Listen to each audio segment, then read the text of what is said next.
I wanted to start with a quick introduction on our organization, because I know it's new to a lot of people, and that's our cue, he's ready, that we started this 2 years ago. This event has been 2 years in the making, and it's been really difficult, but we made it happen. And it's mostly we had to create this organization to do this event. We originally were trying to do it through Turning Point, through College Republicans, many other groups, and we couldn't do it.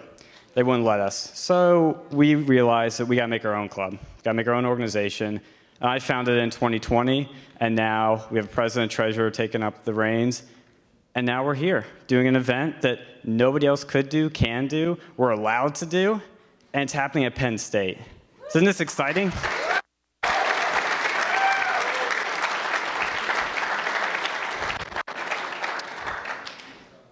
So, like I said, Uncensored America's free speech organization. If you want to keep up with us, you want to find out more about our organization, when we're doing more events, when Milo might be going somewhere else, or we bring somebody else that's on the far left, the far right, the middle, the center, wherever, it doesn't matter. We're just a platform for free speech. We want people to come in and talk, have a conversation, listen to interesting opinions, rather than being canceled or censored, because really those are the issues.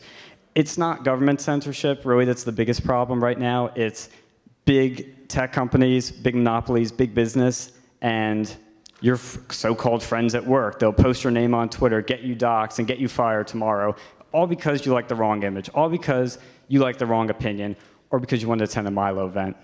I got doxxed 4 times, not bragging, but it is unfortunately the reality of today's world, so that's what we're living in. But 2 years ago when we were trying to do this, like, we didn't have COVID, UFOs weren't real,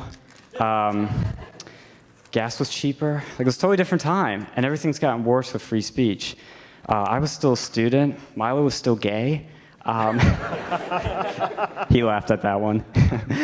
So a lot's changed, and so we're trying to be a new organization with new ideas. So if you want to follow us, you can do that right there. Now I'm just curious, how many people knew who Milo was before us? Most people, pretty good. How many did not know who he was till this event? There we go. We got some new fans. Cool. If you want to follow Milo, we will have those social media QR codes at the end, and you can check them out. But I want to give a quick introduction to him for those who don't know too much about him. Milo Yiannopoulos is this is his bio, so it's going to be great, is a New York Times best-selling author, an award-winning investigative reporter, a reformed sodomite, a global political sensation, a free speech martyr, an accomplished and serial entrepreneur, a hair icon, a penitent, and to the annoyance of his many enemies, a happy person. Nicknamed the pop star of hate by jealous fatties in the media, Milo is the most censored, most lied about man in the world, banned from entire continents for his unapologetic commitment to the sound of his own voice. Fair. His book, Dangerous, sold over 200,000 copies despite never being reviewed in any major publication, and he now lives in Florida, where he's preparing his own reparative therapy clinic for men plagued with same-sex attraction. So you're going to get all that tonight. So without further ado, it's time to introduce Milo. You got problems. You need to get straight. You need a therapist. You know what you need? You need a therapist.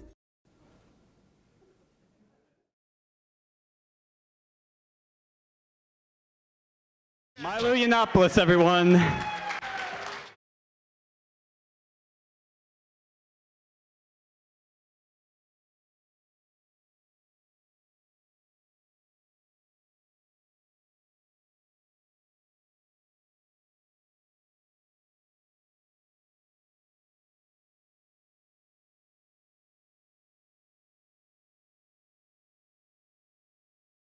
So you hear me all right? Is it hearing? Is it picking things up? Should be. All right. No, I'm not. Look, I'm not walking around with this pointed at my mouth. Yeah, it's very bad for my recovery. It was working. Well, it's not work. Is it working now? No, it's working. It's working. It's just subtle. It's just subtle. We're good. It's subtle. All right. You're going to move it closer to my face. There we go. I know what you're all thinking, and I have put on a lot of weight. It's one of the many changes that happens when you become a heterosexual. No, it's true. You didn't tell me about the remote. You haven't told me about the remote. How do I get this off? Oh, there we go. Look, here. Anyone know what that is? Jerusalem cross, thank you. From the Kingdom of Jerusalem, one of the Crusader states. All right. One of the things that happens when you go straight is that you put on a lot of weight. Sorry about that. Another one is, did anyone see that thing I wrote about how dogs don't bark at me anymore? No, it's true. They don't bark at me anymore. A friend of mine said it's because you don't smell black now. Dogs are famously racist. It's not me, it's the dogs. Dogs are famously racist. They bark at all kinds of things. Anyway, listen. The only reason I said that is because it's the one joke that got cut out of a column this year. And I always feel the need to, oh yeah, this will come in handy later. Sorry. In case things get slow. All right. No, it's the one line that got cut out of a column this year, so I felt the need to say it on stage. All right. You also forget, it's like, is anyone here old enough to have seen Superman 2? Do you remember Superman 2, where he voluntarily gives up his powers? I feel a bit like that. Like I can't coordinate accessories anymore. I've forgotten which one's teal and which one's taupe. All right, all right, here we go. Fine. Okay. All right, perfect, good. Where's my lab coat? Oh, it's over there. Great. Oh, fine, all right, okay, fine. All right, we'll get to that later as well. All right, okay, fine. It's got a tag on. I'm going to return it later. All right, okay, before we start, we've got to talk about something. And it's this. Does this number mean anything to anybody? This, allegedly, is the amount that I am being paid to show up this evening. Well, that's true, I am being paid this much, so thanks. Now, the situation is a little bit more complicated than it looks. So I've seen this on posters, except on the posters, of course, look, we're going to get to the speech in a minute, I promise. On the posters, they've got a different number. They've got this one, because this is with travel, with, my, the litter. You've seen those pictures of Cleopatra, sort of being carried by Nubian slaves, sort of fanned by catamites. So there's that as well, me getting here, the vast country estate that they've put me up in. So there's that, that's gone into it as well. But there's also, of course, the ticket sales from this evening. So thank you to those of you in the front rows who actually paid to be here. So thanks for that. And then I got a phone call.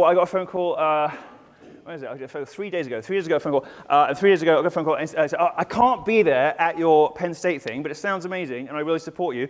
Can I give you some money? Okay. So $4,500. So we're up to here, and I thought, it's a lot of money, isn't it? It's quite a lot of money. What am I going to do with it all? Since I've, given up the Gucci. What am I going to do with it all? So I thought, well, I'll top it up myself to a neat $24,000. And I'll write a couple hundred dollars, and I'm going to give it to a good cause. So I racked my brains, and then I thought to me, I've got my own good cause. I am the good cause. So here's what we're going to do with it. Does anyone know what reparative therapy is? That is the fancy new name for conversion therapy. So here's the Milo clinic. I made this myself just about 20 minutes ago. So it's lovely that you thought it was a professional. So from some sort of ad agency in New York, somebody with a precious metal in their surname, charged me $50,000 for this. No, I made it myself. Here's the other one. There's another one. You can't really see that. It's not going forward now. Why isn't it going forward? Oh, okay. That's fine. Okay, this is our logo and our slogan. What happens next will shock you.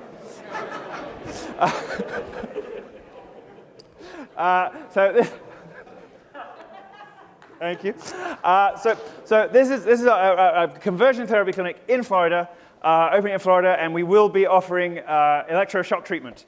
We will. We'll be offering electroshock treatment. So what happens next?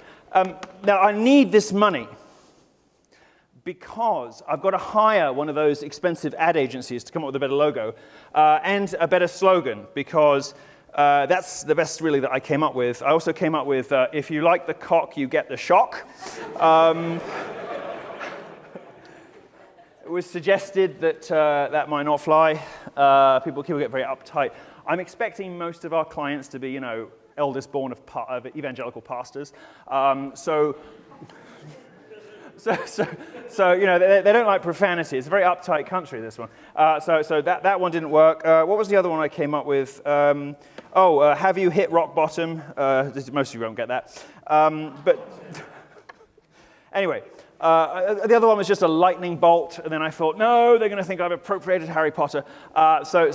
This is what I got so far. Anyway, look, I need the money. I've got to have the money because I've got to come up with branding for this, and I've got to sort of get started. Anyway, so look, I'm just going to put this up and say thank you to Pennsylvania State University. It's the first time.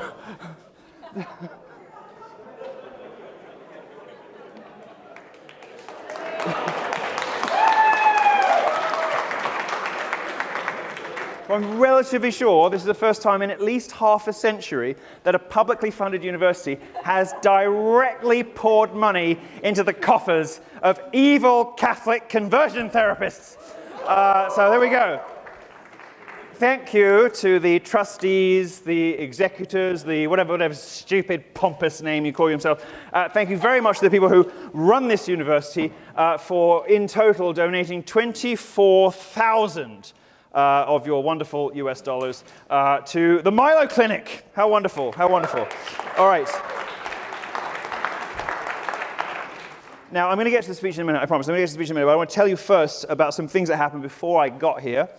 Well, first of all, is anybody here a member of the College Republicans?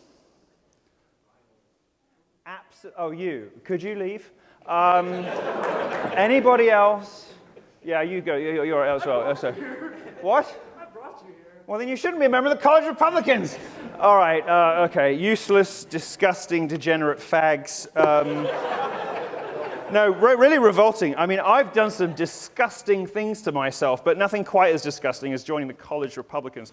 All right. Now, just look. He'll tell you more about that when I wrap up. But it was a real thing. Let me tell you. All right. So look. Before I came here, the Penn State said, "Okay, we'll pay you a bunch of money, but we're also going to disavow you on our website." Okay. All right. Fine. So they put it and they said, Milo Yiannopoulos blamed Muslims. That's what they said. Blamed Muslims for the Pulse nightclub shooting. I wonder why I did that. If you don't remember the Pulse nightclub shooting, Omar Mateen wanders up with the semi-automatic, whatever, and just sort of lays waste to some Hispanic gays. Two birds, one stone. I'm kidding. I'm joking. We love our Latino friends. We love them, but laid waste, lots of dead bodies, and they said, I blamed Muslims for this because a Muslim and his Muslim wife and his Muslim friends did it. So I would like to, I've had some time to think about it. And I'd like to reconsider my remarks, which were rash and incautious. And I would like to clarify that Omar Mateen did nothing wrong.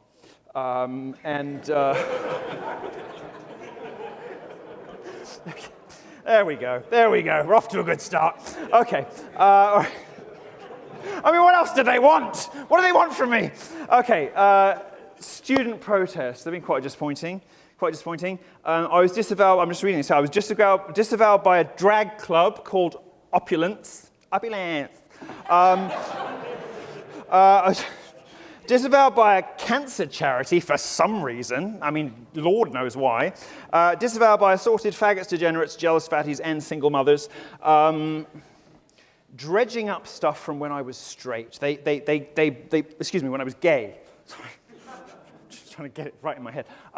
They were dredging stuff up from when I was gay, and I would like to think that this is dead quoting. This sort of dead naming, you're not allowed to mention that Esmeralda's real name is Derek. So they're dead quoting me. bringing up things from when I was a different person, which seems to be very unfair to me. I was even disavowed by the Society Against Sexist Violence. Who doesn't like sexist violence? What a bunch of fat gay nerds. Who doesn't like sexist violence? Nobody. Everybody likes sexist violence. Okay, here's a quote that I really enjoyed. I want to read it to you exactly, okay? When Penn State's queer and trans people of color secretary, Kyra Gines, saw the... Sounds like a body part, doesn't it? I've got an inflammation on my Kyra Gines. I've got a rash on my Kyra Gines. Could you tickle my Kyra Gines? When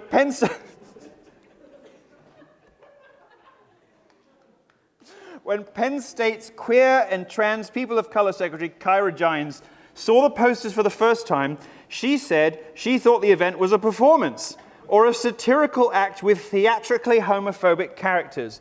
Well, I'm delighted to inform you, Kyra, that I will indeed this evening be theatrically homophobic.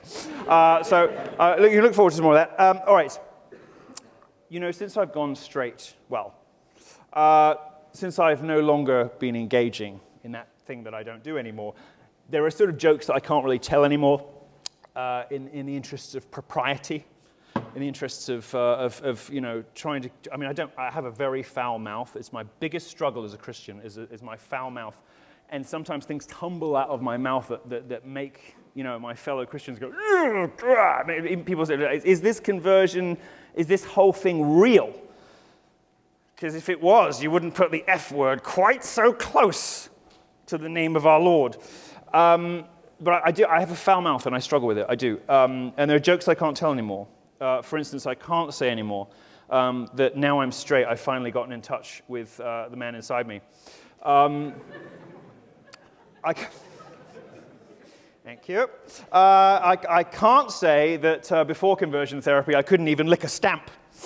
I can't say that I've realized that God is the only thing that will fill the penis-shaped hole in my heart. And since I have lost all my superpowers, I have nonetheless become happier. And it's not, you know, it's not the temporary fleeting joy that comes with stumbling out of Louis Vuitton, having dropped $40,000 on nothing. And it's not the addictive rush, the endorphins, the dopamine of disordered sexual appetites. It's a new kind of contentment. I'm going to tell you a little bit about it later, after I've been ruder about more people. I'm going to get to the speech in a minute. I will start the speech in a minute, but before I do that, I want to just address a couple of lies. First of all, that gays are born this way. Is there anybody here who actually believes that gays are born homosexual? Anyone say, the weedy people, the skinny fats? Anybody else? And the lady, well, we don't take your opinions very seriously. What does your husband say? You're not married, of course you're not. Have you wondered why? Anybody else? Anybody? No, good. So it was a relatively intelligent room. That's good. Look. The big elephant in the room is that we have been told, and your parents' generation were told this, that people are just born this way. Well, it's a lie. And what actually the science says, on the rare occasion that anybody's brave enough to publish it, and you know, I'm not going to bore you with the specifics, but there's a lot of it. What it says is that there's a genetic component. Some people have a sort of a predisposition, perhaps. But environmental factors are much more likely to determine whether somebody is going to spend their life with men or not. And in case you're wondering, what creates homosexuals is, and the people who had their hand up look like they're all a prime example of this, no good male role models, having no good relationship with your father and an overbearing, over-present mother. The second thing that does it is abuse, which since I've tried to live a more serious life, my bounds of comedy have constricted slightly. I've always found it difficult to joke about abortion. I now find it slightly difficult to joke about child abuse, mostly because it got me into so much trouble. The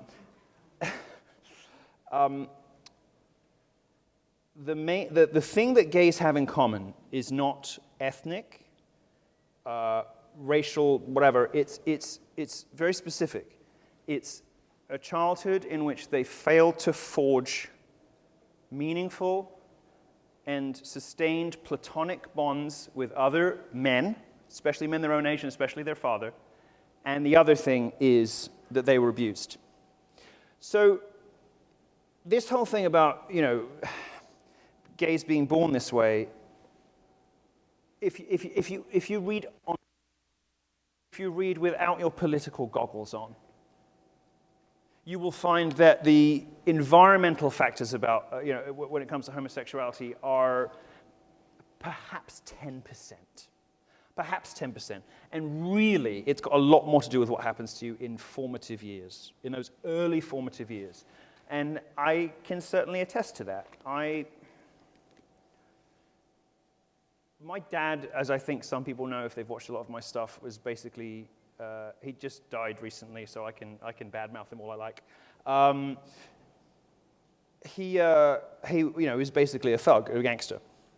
And although I enjoyed, on one level, the kind of craziness, you know, he would come home with these stories. He used to own pubs and nightclubs, and he would come home with these stories, you know, somebody was outside the club, you know, and they said to me, oh, no one ever says no to you, do they, Nicky? And I said, people say no to me all the time. No, Nicky, no! You know, he would tell these stories about how, you know, he would brutalize people, and he frightened me so much that I don't think I ever really wanted to be friends with dudes.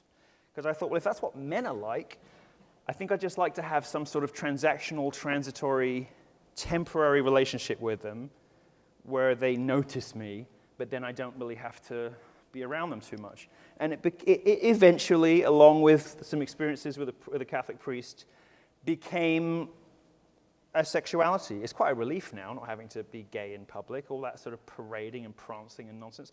You know, not having to worry about my hair. I mean, I do still, but I could, if I wanted to, I could not worry about my hair. And if I wanted to, I could not worry about what I look like, which is quite liberating.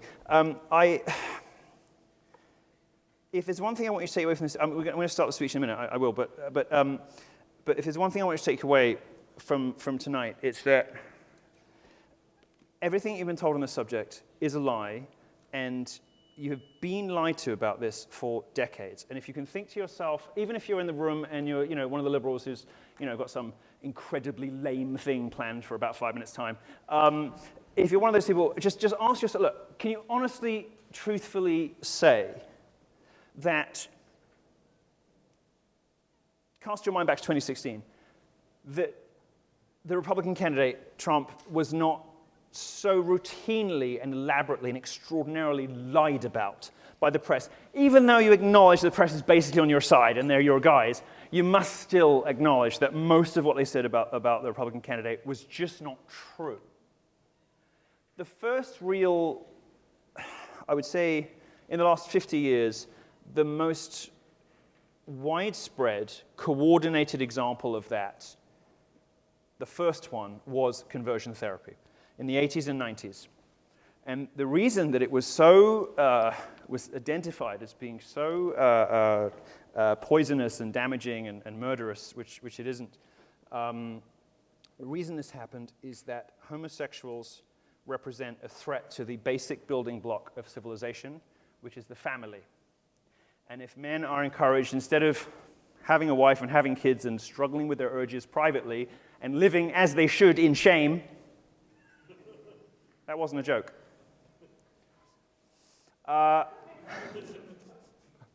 Shaming is good. Shaming is good. I had a joke about the elephant in the room, but there weren't any fat people in the front row. No, look, if... What? No, it's okay, Pumpkin. You're right. I was going to say not you, officer, and then I just, you know, because there's always one guy, but then I realized actually we're still, you know, those of us on the right are still like sort of just about fans of the Police. Like, not like we were. Not like 10 years ago, but just about. So anyway, if there's one thing, I will start soon. I will start speech soon. But if there's one thing that I want you to take away from this, is the one thing I want you to remember is that Born This Way is a lie. It's a meme. It was invented in the 90s, 80s, and 90s as an end. What is it you say in America? An end run around. So the religious right were saying homosexuality is an immoral, sinful lifestyle choice. So the left basically said, well, what about if we make it like women or blacks? What about if we make it what you are instead of what you do? Because then anybody who says anything mean about you is a bigot. Brilliant. And it worked. And that's it. That's the whole basis for it. PR, marketing. It's not based on science. There's no gay gene. In fact, there are some, I got some studies here.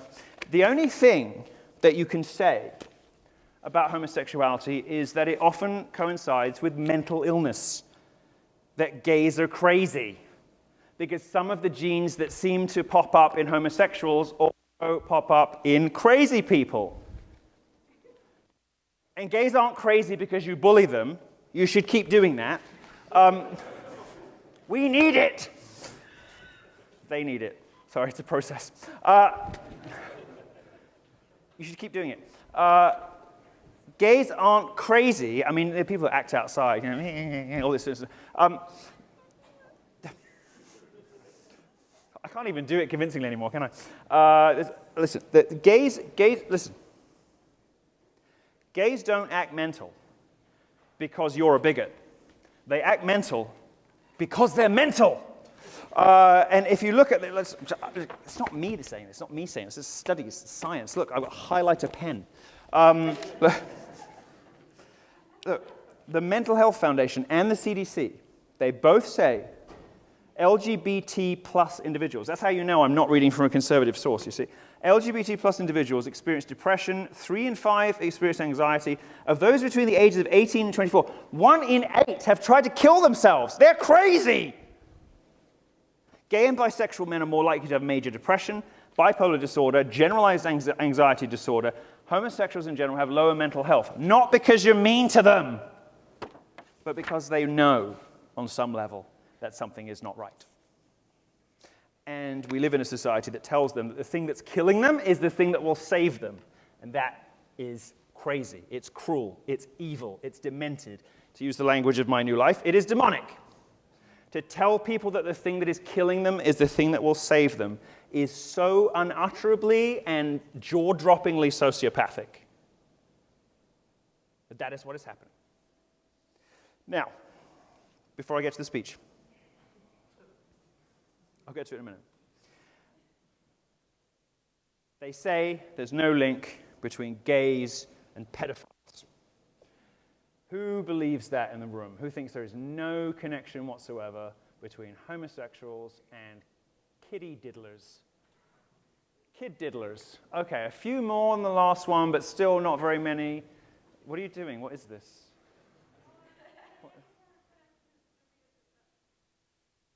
Any connection is dubious at best. Well, you're not telling me anything more than your hand up did. So what are you saying? Oh, no, come on. You're not going to get me like that. I mean, you will, but... okay, all right, fine. I'm not going to be mean to you now, even though okay, anybody else think that there is no connection whatsoever? Okay, well, the fact is, most gays don't want to bum your children. But most of the people who want to bum your children want to bum your boys. There is a connection. There is a statistical connection. It's real.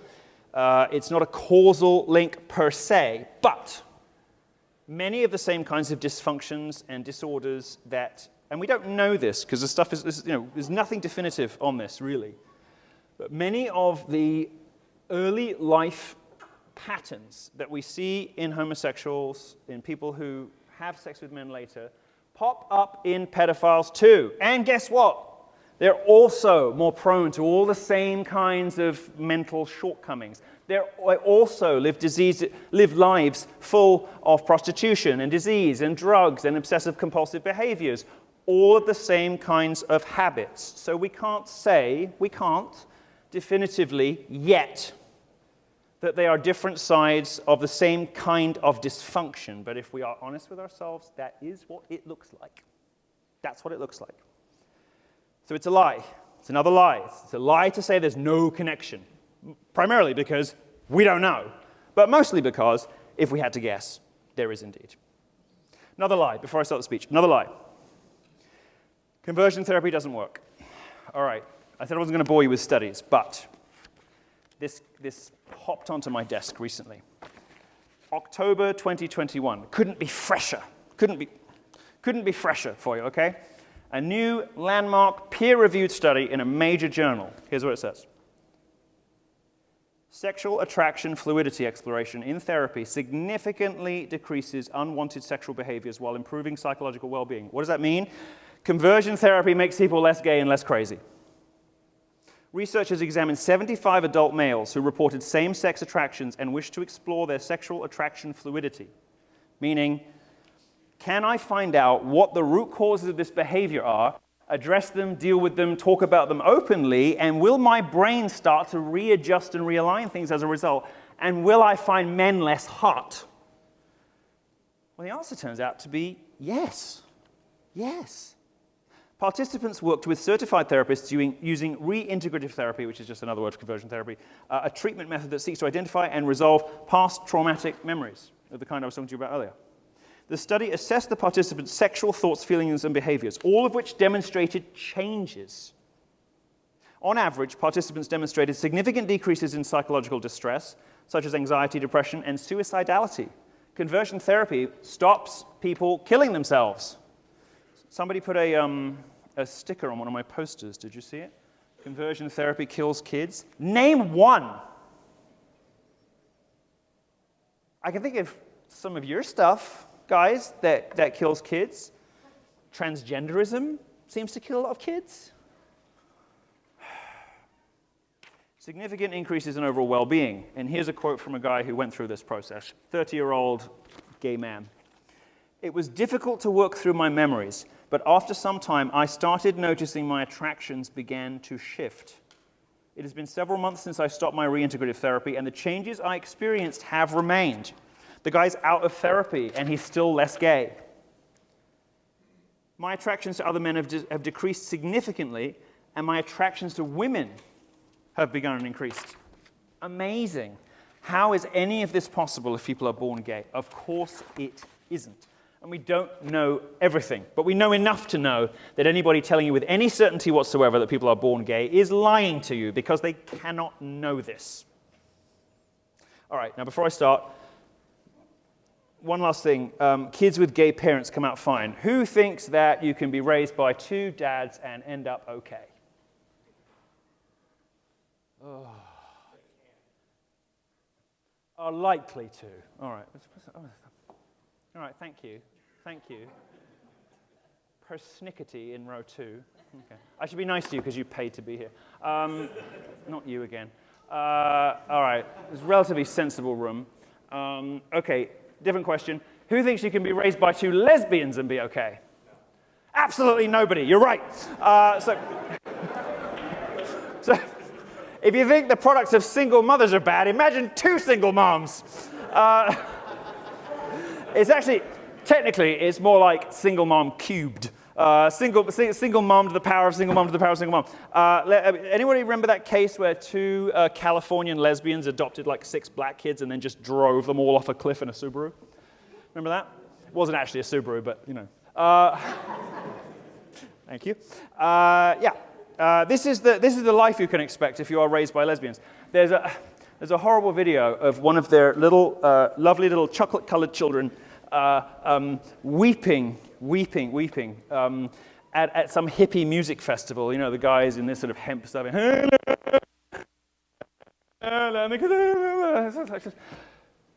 It's horrible. Look it up. Anyway, this lesbians, partly as a result of the lesbian domestic violence crisis, the killer dykes.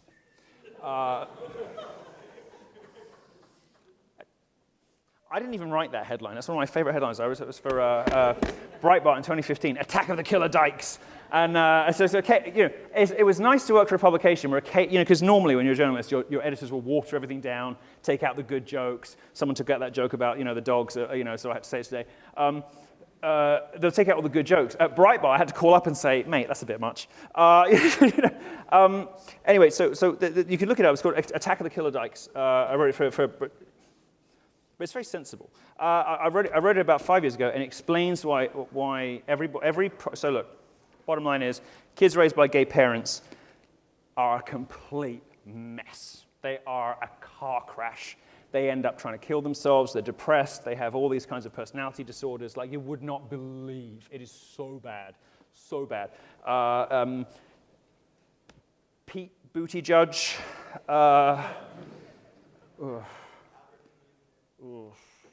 Those poor children. I just hope they don't rape the kids. Because I'm just saying, you come back to me in 20 years and tell me if you're still oohing. All right, look. Kids, gay parents, do not come out fine. Won't bore you with all the studies. It's not true. All right, now before I start, conversion therapy is already happening. It's already happening everywhere, and America is doing it, except America is turning the world gay. Globo homo is not something that the great, free, true, proud America is valiantly fighting against. America is the engine of this stuff. It is the disease. It is the prime cause. Now, I used to come on campuses and say, America, greatest country in the history of human civilization. I can't even watch that stuff now. Fortunately, I've been banned from YouTube, so I can't, because they're all gone. But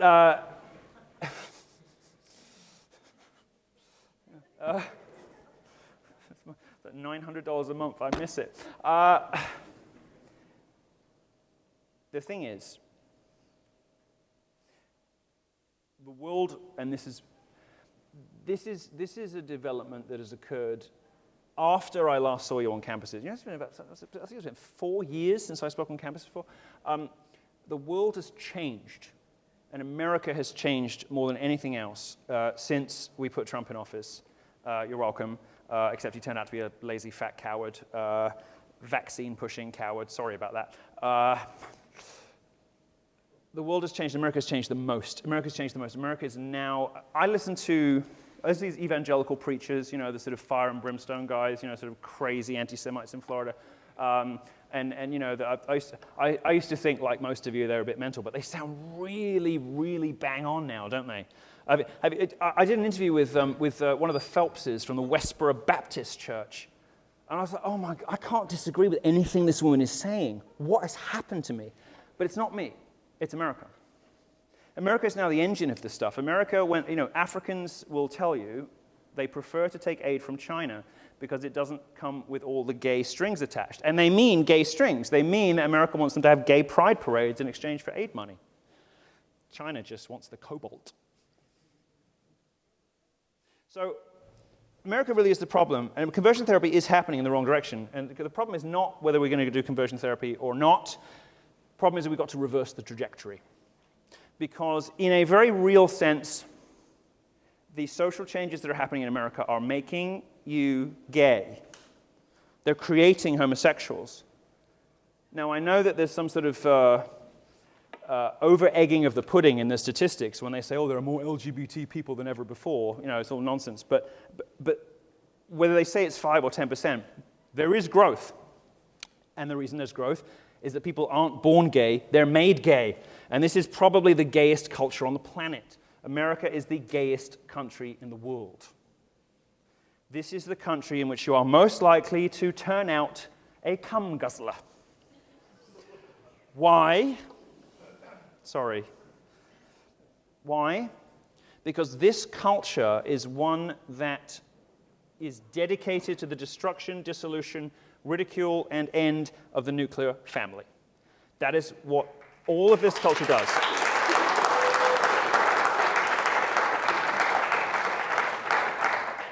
Boys with dads don't end up this way.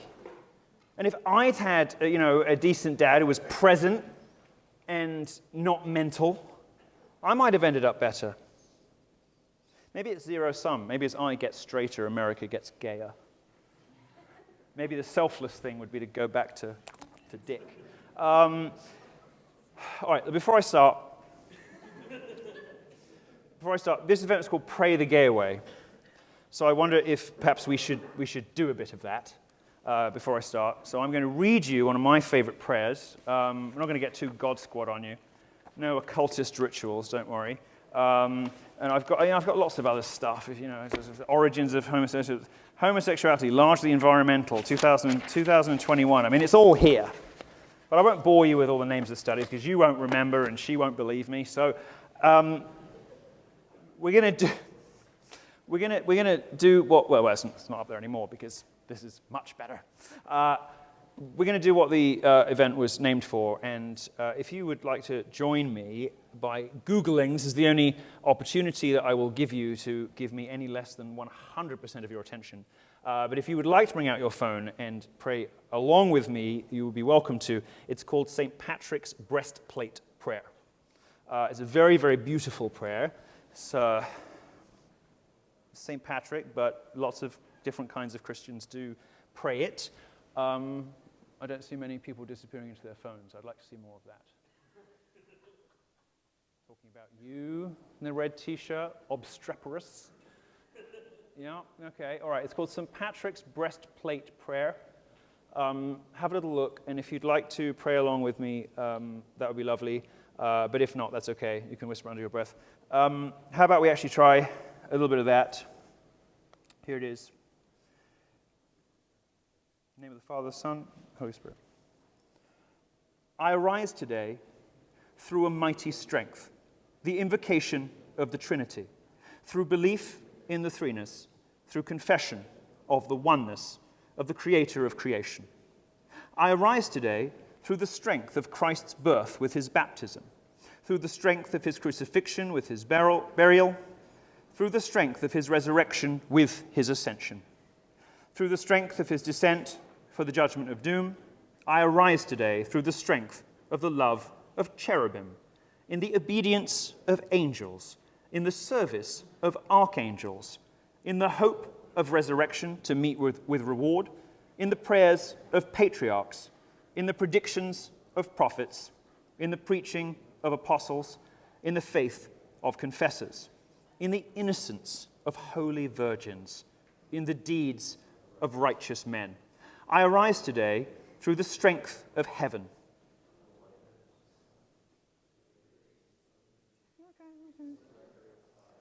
The speed of lightning, the swiftness of wind, the depth of the sea, the stability of the earth, the firmness of rock. I arise today through God's strength to pilot me, God's might to uphold me, God's wisdom to guide me, God's eye to look before me, God's ear to hear me, God's word to speak for me, God's hand to guard me, God's shield to protect me, God's host to save me from snares of devils, from temptation of vices, from everyone who shall wish me ill, afar and near. I summon today all these powers between me and those evils, against every cruel and merciless power that may oppose my body and soul, against incantations of false prophets, against black laws of pagandom, against craft of idolatry. Come on.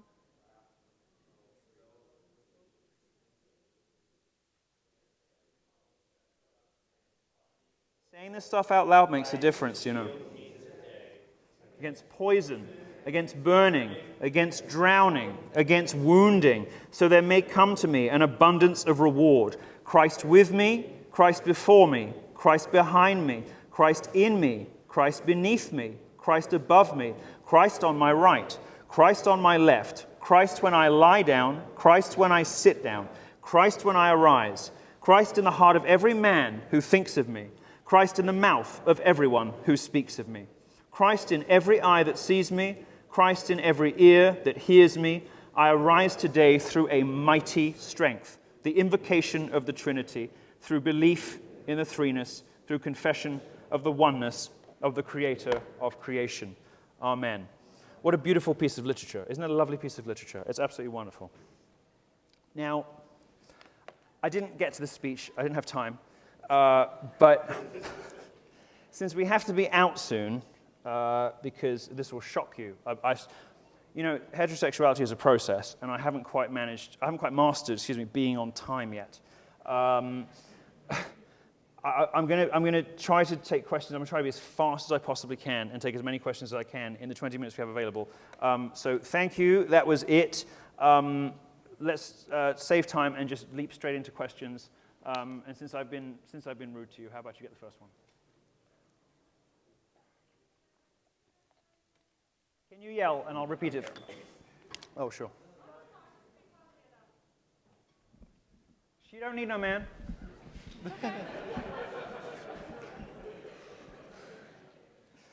Oh, geez, there's so many things I could think to ask you, and I have to Well, pick one question. In this lecture, we're going to refrain from taking the Lord's name in vain, so perhaps you'd like to start your question again.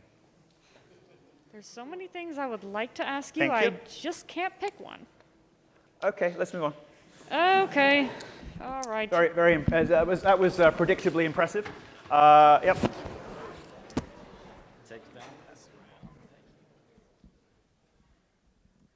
Hi, Milo. Thanks for coming. What do you think the Catholic Church should do about its sexual abuse crisis? I wrote a book about this in 2018, I think, called Diabolical. The problem with the Catholic clergy is not celibacy, it's the lack of it. People think that the problem is, it's not natural for men not to have sex. People think that the problem is it's not natural for men not to have sex, so obviously it's going to burst out in disordered ways. Actually, what happens is when you create a space where anything is permissible, you attract even worse evils than were there when you start off with. And so some people will understand this as when you let one sin in, the others will follow, which is something I definitely struggle with my foul mouth and loose lips, which I think is a phrase that appears in the Psalms 10 times or something, is my big problem. And I feel and I see and I know when I say stuff like that and I see friends of mine go, ooh, even in the audience today, I know there's something bad going on. In the clergy, what happens is this. If you turn a blind eye to priests having sex with each other, you create a permissive sexual atmosphere that attracts people with worse stuff because they know that if they have these unpleasant and revolting needs, that this is a place they can get away with it. This is a place that they can indulge those desires and practice those terrible things, and they will get away with it for longer. So when you allow your priests to all just be practicing homosexuals, you attract pedophiles. Because pedophiles know this is an environment in which I can do what I want and escape scrutiny. So in my reading, my analysis, the primary cause of the clerical abuse crisis is not celibacy, but the lack of it, and the cover-up from fellow homosexuals, which in some ways is as bad as the original offense. That's a matter for execution, isn't it? In the good old days of the church, you would take them out, give them the opportunity to repent, so you're not sending somebody to hell, without the chance to save themselves. Give them the last rites and get rid of them. Next. Thank you.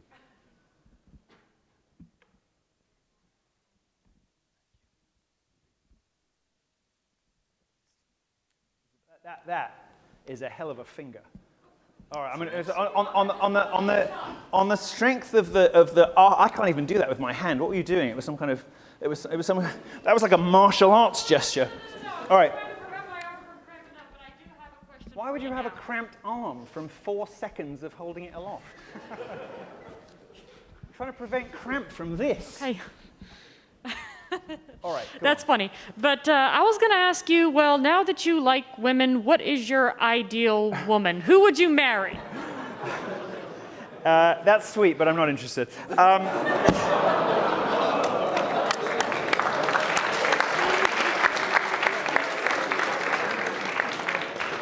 It's not that you're physically unattractive. You've just got too many opinions for my taste. I'm just as conservative as you are, darling. Well, I think that's an aspiration rather than a reality.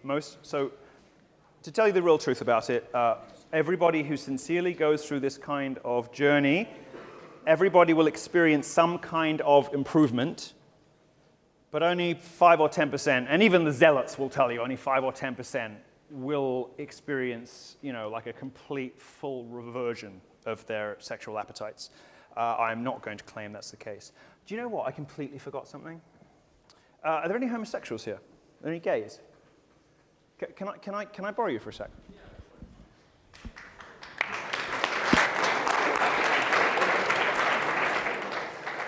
I did bring one with me for a backup, but I think, okay, all right. Pop yourself down here.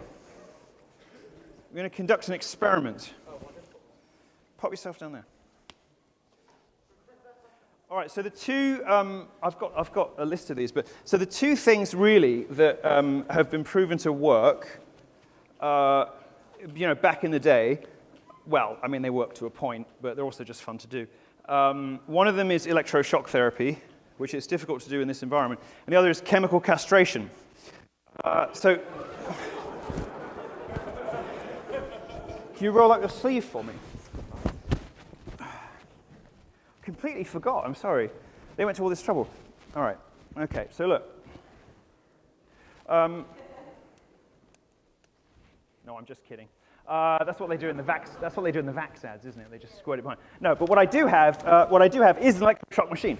So this is from the 1920s, and this is we've plumbed it in. We've got it plumbed into the mains, and it turns out that it does still work. So what happens is this. I'm gonna plug it in, and you'll be fine. It won't kill you. You might want to date her afterwards, but probably not. All right. So this is it. This is it. Someone's put cookies in. Oh no, it's not cookies. That's something. Oh, this is. Oh yeah. Oh yeah. I'll tell you about that later. All right. Let me just put these in. Okay. No. Okay. All right, you'll be totally fine. You'll be all right. It goes in there. It isn't worse than it's not worse than like 50 bee stings at once. Are you allergic to anything? No, not that I know. Okay, great, perfect. Well, we'll just find out if you've got a weak ticker, won't we? All right. Can you come in a little bit? Can you come in a little bit? Okay, fine. All right, look. So what we're going to do is. I'm going to basically, normally you have to have this hooked up to a dry battery. And we haven't done that. We've plumbed it into the mains. So they tell me the charge is going to be about 3 times what it was originally supposed to do. And in the 1920s, they didn't fuck about. Let me put it that way. Are you all right to try this? Here's my only problem. All right. One of these, we can do the chemical castration instead if you want. Are you all right to do this? Have you had a medical recently? No. Because I should probably test your heart before we do this. No, but here's the thing. What if it makes me straight? And what am I going to do? Well, get into heaven. I'm just teasing. Thank you. And all right, I think, give him a round of applause.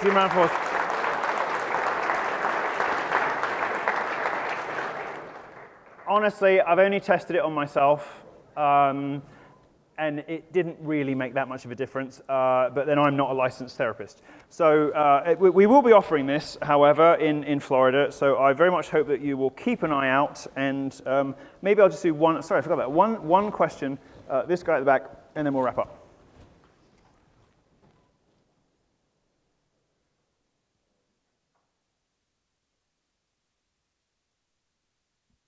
Good evening. I want to better understand your, transition to being ex-gay now. Because you kind of built your career off of I'm gay, I'm a conservative, and I say mean things. Yeah. And after your career ostensibly fell apart, and you kind of shriveled to irrelevance, now I'm ex-gay. So could you explain a bit of the transition, because I just don't understand it? It's a very strange sort of grift that's left me poorer, less popular, less able to buy nice things, and in a smaller house. I'm not in a small house, but it's a very strange kind of opportunistic moral nihilism. I don't think this will come as a surprise to anyone who was watching my talks, as clearly you weren't, in 2015-16. In 2015-16, I gave talks saying the Catholic Church is right about everything. In 2015-16, I was answering Q&A saying, I don't like the way I am. If I could take a pill to change it, I would. In 2015-16, I was saying, don't give kids to gay couples. I was saying all of the exact same things I'm saying now 5 years ago. I just wasn't living up to my promise, and I wasn't adhering to the plan that God has for me. So, you know, I think as a sort of pointed and unpleasant question, you could have done a hell of a lot better than that. Let's give somebody else a chance. Let's give our brave volunteer a chance. Because did you think you were going to get shocked? Not really, but A little bit, for like 10 seconds. All right, I'll take it. there's a lot of conversion therapies all over the country. There's a lot of conversion therapy clinics all over the U.S. What makes the Milo clinic so much better than all the other ones? If I wanted to... Oh, sure, yeah. I wanted Much to higher consider. prices. Yeah.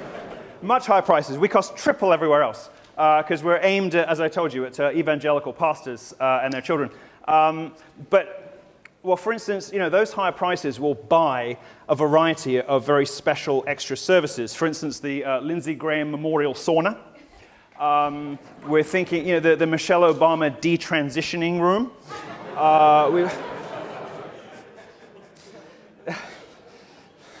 The Cory Booker Chapel. You know, all kinds of... Oh, don't tell me he's straight. Give me a break. My gaydar is not what it was. It's one of the other things you lose, but give me a break.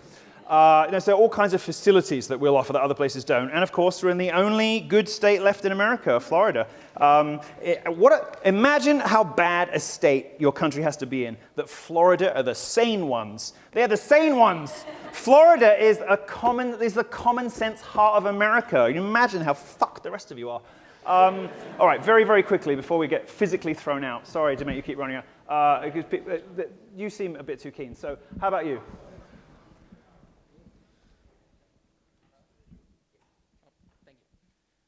Yeah, my question just is, in your conversion therapy clinic, would it be of willing choice to participate in that clinic as somebody who's homosexual, or would it be I think it has to be, because although if you take a heroin addict forcibly into rehab, you can get results, but they typically don't stick.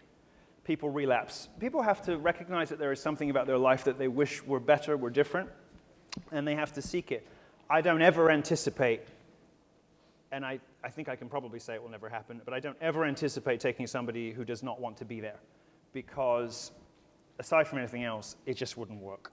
And it wouldn't be fair on the other people there. And I don't believe in wasting my time like that. I have a very finite number of years left on this planet and a lot to make up for. I mean, I am responsible. You are looking at the person responsible for Lady Marga. I mean, there may be child abusers in the audience. There may be murderers. There may be rapists. But none of you will have to deal with the horror of waking up at 3 a.m. in a cold sweat, knowing that you are responsible for Lady Marga. None of you have to deal with that, and I have to live with that for the rest of my life. So, I've got a lot to make up for, and not very much time to do it in, and I don't see the torture of people who aren't ready to make changes to be a good use of the time I have left, because it would be torture. Just yell, say, actually no, you can run. You're haggard, you're ragged, you've been doing this for weeks, I've been making your life hell, I know, but I'm going to do it just for a few minutes more. Yeah, who's the guy that was super keen? Yeah, this one here. I can just yell. That's fine. Musical theater. Do you feel in danger at these events? Do I feel in danger? I don't feel in danger generally. Maybe I should. I think I have a bit of my brain missing, where most people have shame and fear. And although it is growing back, now I'm living a slightly more reverent and prayerful life, it is growing back, but it's still very small, kind of abnormally and disorderly small. I just don't really feel embarrassed, ashamed, or afraid ever. They're not really emotions I am familiar with. I don't really know what they are. So I feel other emotions very strongly, but I'm just not haunted by stuff like that. It doesn't bother me too much. And a follow-up question: who comes to these events mostly? Is it? I feel like it wouldn't be mostly just Republicans because of your background. I don't know. You'd have to ask them. Okay, thank you. All right. This lady here.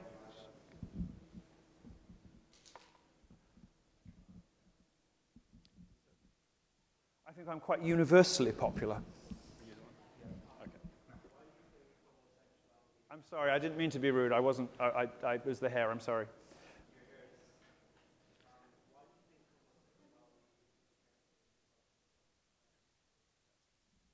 So just a little bit louder.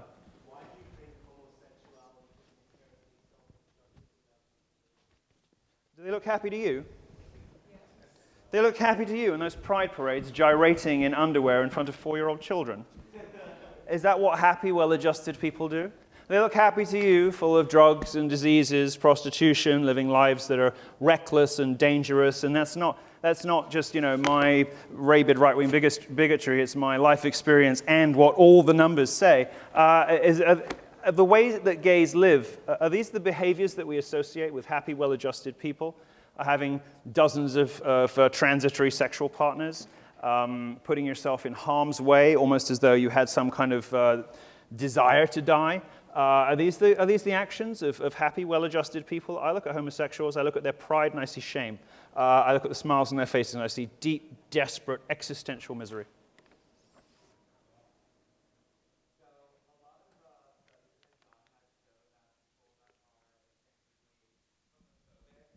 Tend to be homos themselves.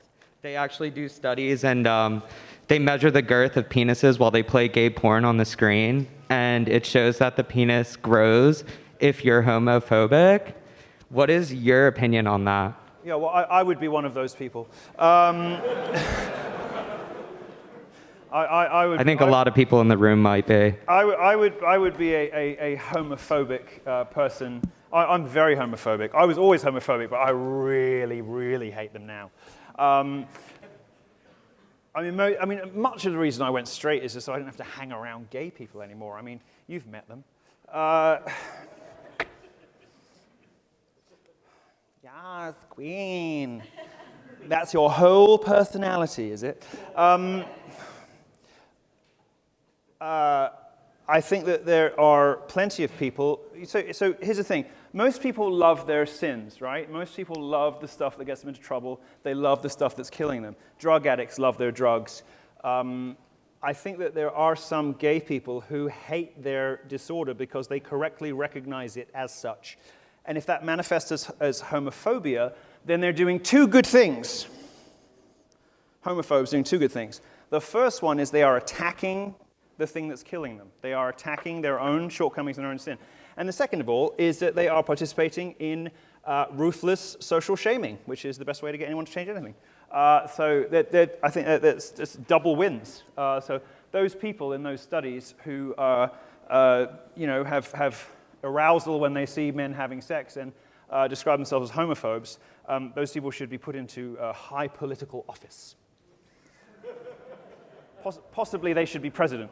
Go ahead. Do you think there is a character crisis manifesting itself in the lack of proper meaning and purpose in individuals' lives in the gay community and a person's sexuality, homosexuality, is their attempt to find some kind of meaning and purpose? I think there's a running away from the question of meaning and purpose, and instead a disappearance into temporary transitory pleasures. I see that, I mean, just guessing that your experience of gays has been mainly American, I mean, I think this is a wider problem than you think. I mean, this is not just homosexuals, it's culture in general. This is a country that does this. This is a country that leans into this stuff. The two reasons America failed, and then we've got to wrap up, unfortunately. Two reasons America failed. One is the First Amendment plus disestablishing religion plus guaranteeing freedom of religion. All very stupid ideas, and I realize that the first one of those sounds a bit wild coming from me, but they're all very stupid ideas. In combination, they're fatal. Disestablishing religion, why? Just because, I mean, okay, fine, you don't want the king anymore, but why would you have to throw away the basis of Western civilization? Dumb. Then you guarantee freedom of religion, even dumber, and then you enshrine in your Bill of Rights the right to bear false witness. Incredibly, extraordinarily and monumentally dumb. This is the reason America's failed politically. The reason America's failed spiritually is nihilistic individualism, in which everybody is encouraged to construct a personality. This is going to sound Marxist, but it's true. Everyone is encouraged to construct a personality through consumer choices. We piece together who we are by what we wear, what we eat, the music we listen to, the people we hang out with. This is a very, very reckless, poor substitute for a life lived in the light of the Lord. This is a very poor substitute for a religious life. Forging your own identity aside from what God wants for you in consumption is about the most nihilistic and stupid thing you can do. So I think it's way wider than a gay problem. Gays, as the dumbest minority, have embraced this really wholeheartedly and enthusiastically. Oh, they're the dumbest minority. Not just the dumbest, but the most credulous. They will believe anything. I mean, gay people believe anything. Anything you tell them. Anything you tell them. It's like small children, because they are locked at the age the trauma happened, you know? Like 7-year-old children, they'll believe literally anything. Gays are the ultimate Americans, you know, the ultimate nihilistic consumers with no life purpose who, you know, they are what America was designed for, you know, the ultimate purchaser, the ultimate shopper, the ultimate consumer, the ultimate self-abuser. So it's a much longer topic for another day, for another talk. But homosexuals, I mean, America is a gay country. There is a reason that your government puts pride flags on every embassy, no matter what the month is. Doesn't matter what the month is, except, you know, those countries where they'll get bombed. The sensible countries, the based countries, Russia, the Middle East, you know, the places that still have some basic understanding of the human condition. There's a reason that your country puts gay pride flags up in embassies all over the world, no matter what month it is. This is a gay country espousing gay ideas, and nothing is gayer than the nihilistic self-indulgence of late capitalistic consumerist culture. And that's very much what homosexuals are locked into, and it's very much what your country has become, I'm sorry to say. And you know, we elected the Great White Hope and got a lazy fat coward. So unfortunately, I don't see that changing anytime soon, but there's good news. The next world is much better. Thank you very much. God bless you.